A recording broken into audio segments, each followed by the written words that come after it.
What is going on, guys? And today we're going to be going over a Ganesh build for the end of Season 4. This is the very end. Season 5 is about to start, so if you were looking for a Ganesh support build, this is the video for you.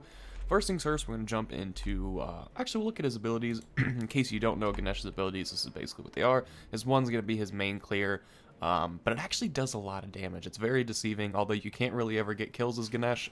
You can burst out some damage. His 2 is amazing. It is his silence. Also, a protection increases protection for allies on a protection shred. His 3 is a dash, but when you dash, you're going to stun someone, kind of. You'll like grab them and like throw them up in the air, and then allow your teammates to, capitalize on it. So it's pretty cool. His ultimate is basically Nuwa's old ultimate, like her original ult, if you remember that. It's really cool. You can see what it does there. You can pause it if you want to read anything else. But we're gonna jump into the actual build itself.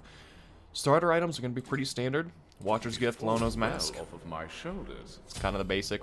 This will allow you to just heal up off of minion camps and jungle buffs and get mana and health and gold and all that good stuff. Basically the support items. You could also just do one starter item, just do like Watcher's Gift and get tier 1 of boots if you're not that comfortable. But with Ganesh being able to dash and dash through obstacles, you won't really need that. So I would suggest going the double starter items. However, I will suggest going your basic traveler shoes as boots. Here, let me hold You that could for you could go like cooldown boots if you really wanted to max out at 30%. Well, not max out, but get 30% by the end of this build, because right now you're only going to be at 20%. But I still suggest travelers if you're playing Conquest, which is generally what this build is for. Now after that, you're going to get another very, very common support item, which is Jade Emperor's Crown. This, I feel like this item is going to get tweaked big time come Season 5 because it's so paramount in like every single support build that it's not like OP. It's only 2150, 20 power, 50 protections, 100 health, and the good aura item. But those are just all really good things for just 2150. It's not like OP, but you can't pass it up for that price. I think they might just increase the price, make it like 2350 or something like that come Season 5, but I could be completely wrong. Next item is going to be a big time support item that's really, really meta right now, and it's going to help your team a lot, and that is Shogun's Kasari. It's only 2200 gold, gives you some magical protections, which you don't have yet, gives you some mana, which is always good, mana per 5 I should say.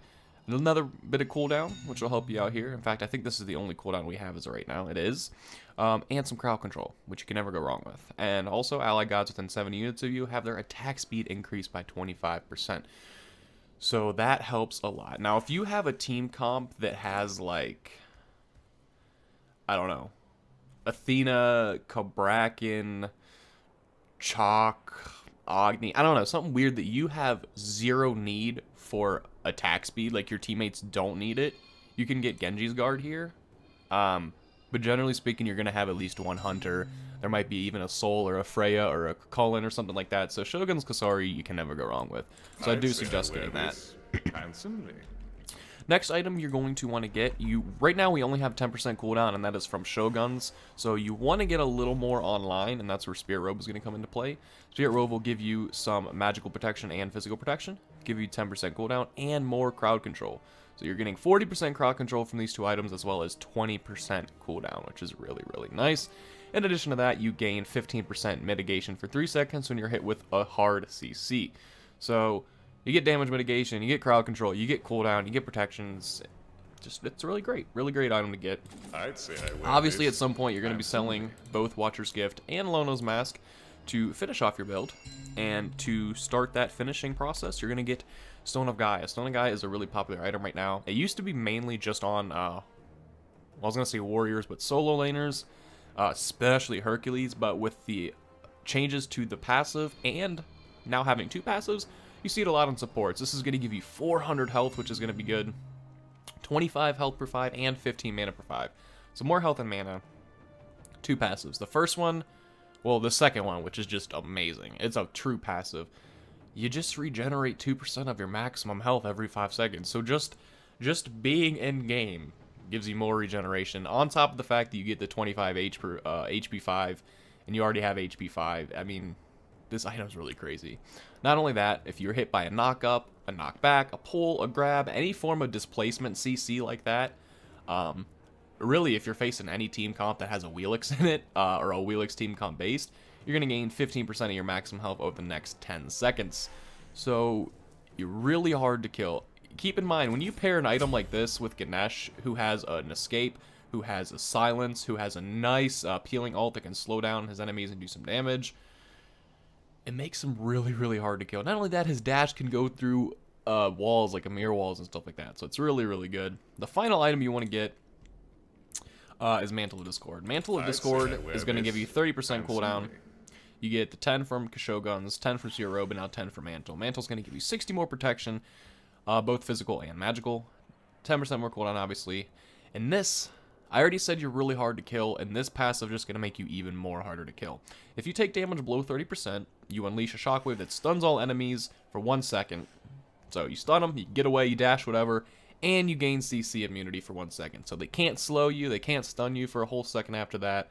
Really good item. You pair that with the passes of Stone of Gaia, the crowd control you get from Spirit Robe, the 30% cooldown, and then you still got some power to make your one hit. This build is really, really nasty, guys. Into the relics. The first relic you're going to want to get, actually both relics, I would say for Ganesh, you want to get team ults. Ganesh doesn't have an ult that, team relics. Ganesh doesn't have an ult that really utilizes Blink. So you want to get the standard Magic Shell, Heavenly Wings, Magic Shell, Frenzy, Heavenly Wings, Magic Shell, Heavenly Wings, Horrific Emblem, maybe, if they got like a Mercury's or something like that. You could, if they have a lot of anti-heal, you could get something like Cursed Onk. But generally, you want to choose between the traditional support relics, which would be Heavenly Wings, Cursed Onk, Magic Shell, Frenzy, and a Horrific Emblem. Those would be the ones I would recommend. Even a Meditation if you're feeling a little bit saucy. That is going to wrap it up, guys. If you enjoyed it, be sure to drop a like and hit subscribe for more content like this. Real quick, I'll just show you what kind of damage he can do. This is obviously support, so we're not going out here to do damage, but you see the little bit that you can do with this build. Nothing too crazy. That's going to be pointless because obviously the Odin bot's not going to move, but not much damage, guys, but this is a support build, like I said. And until next time, peace.